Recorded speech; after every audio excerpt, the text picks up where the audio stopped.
জুলাই গণহত্যার বিভিন্ন মামলায় আসামি সংখ্যা বেশি থাকায় কে দোষী বা নির্দোষ তা নিশ্চিত করতে বেশি সময় লাগছে, এমন তথ্য জানিয়েছেন স্বরাষ্ট্র উপদেষ্টা জাহাঙ্গীর আলম চৌধুরী।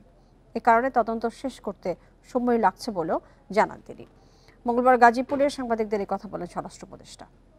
বান্ডেল থাকলে প্রতি সেনমানিতে টাকা বাঁচবে। বিকাশ সেনমানি বান্ডেল কিনে জিতুন প্রতি লেনদেনে। মঙ্গলবার গাজীপুরে গাছা থানা পরিদর্শনে আসেন স্বরাষ্ট্র উপদেষ্টা জাহাঙ্গীর আলম চৌধুরী। পরে সাংবাদিকদের মুখোমুখি হন।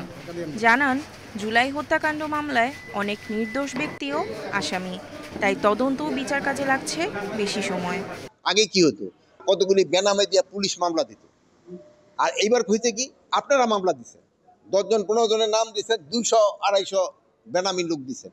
এই জন্য কিন্তু ইনভেস্টিগেশনও দেরি হয়ে যাচ্ছে। পুলিশ বিভাগের সংস্কার কাজ চলছে জানিয়ে জাহাঙ্গীর আলম চৌধুরী বলেন, আইন শৃঙ্খলা রক্ষাকারী বাহিনীর হেফাজতে নির্যাতনের অভিযোগ এড়াতে কাচের ঘরে জিজ্ঞাসাবাদের উদ্যোগ নেওয়া হচ্ছে।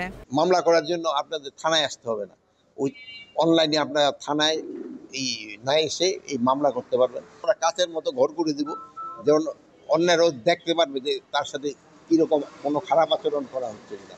পরে গাজীপুরের কাশিমপুরে কেন্দ্রীয় কারাগার পরিদর্শন করেন জাহাঙ্গীর আলম চৌধুরী।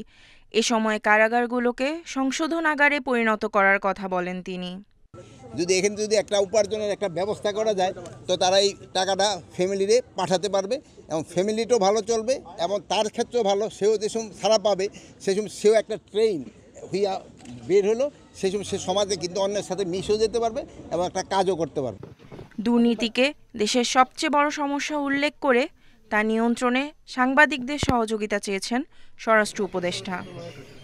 Nishat Sultana, independent news.